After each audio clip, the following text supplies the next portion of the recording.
Il y a 110 blessés identifiés, dont une vingtaine dans nos forces de sécurité. Il y a une personne en urgence absolue, une personne gilet jaune, qui a été victime d'un geste fou d'autres gilets jaunes qui ont voulu déceler une rambarde au jardin des Tuileries. Celle-ci est tombée, elle est tombée sur 2 gilets jaunes, les 2 sont grièvement blessés et un plus que l'autre. La réalité c'est ça, c'est 187 incendies qui ont été traités par les sapeurs-pompiers de Paris et 6 attaques d'immeubles, 6 immeubles incendiés par ces factieux, par ces séditieux. Cet abribus-là ne servira pas de défouloir aux casseurs demain.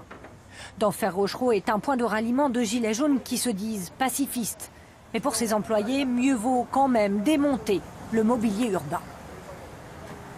C'est pas peur, c'est sûr. C'est sûr. Ça fait déjà 3 semaines. Les employés municipaux de Paris retirent tout ce qui peut servir de barricade ou de projectiles dans les zones de rassemblement de gilets jaunes. À commencer par les grilles d'arbres, déjà 50 tonnes enlevées ce soir. Les rues de Paris font place nette. Dans toutes les zones jugées à risque par la préfecture de police, presque tout le centre de la capitale, de la Porte Maillot jusqu'à Bercy à l'est, en passant par les Champs-Élysées, la Concorde, Bastille et la rive gauche. Alors, côté maintien de l'ordre, le ministre de l'Intérieur promet un dispositif proportionné à l'enjeu. Une première, 12 de ces véhicules blindés de gendarmerie seront déployés dans les rues de Paris demain.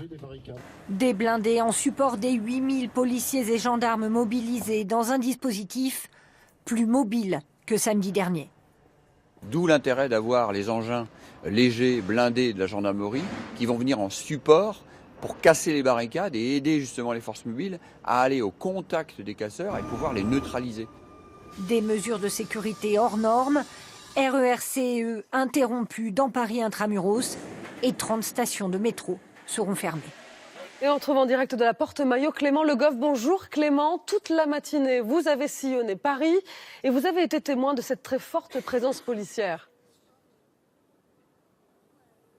Oui, Leïla, et des contrôles systématiques à la sortie des trains, des bus, des métros ou ici, en bas de l'avenue de la Grande Armée. Beaucoup de manifestants qui arrivent jusqu'ici ont même été contrôlés plusieurs fois avant d'arriver. Mais il faut dire que ces contrôles dans l'ensemble se passent bien, même si ça crée de l'énervement chez certains. On a assisté seulement à des tensions, notamment aux abords de la gare Montparnasse ce matin. Il faut dire aussi qu'à la différence de la semaine dernière, les forces de l'ordre sont très mobiles. Elles interviennent très rapidement avant même tout débordement. Une situation donc beaucoup plus calme que samedi à la même heure. Merci Clément. Et au ministère de l'Intérieur, cette journée est suivie de très près. Le Premier ministre Édouard Philippe s'est exprimé ce matin avec à ses côtés le ministre de l'Intérieur Christophe Castaner et le secrétaire d'État Laurent Nunez qui sera avec nous dans quelques instants. Bonjour Sophie Neumeiger, vous êtes place Beauvau. Les forces de l'ordre ont déjà procédé à de nombreuses interpellations en région parisienne et certaines dès hier. Oui, et le nombre, Leïla, est élevé. 575 personnes ont été interpellées depuis ce matin à Paris. Parmi elles, 361 ont été placées en garde à vue.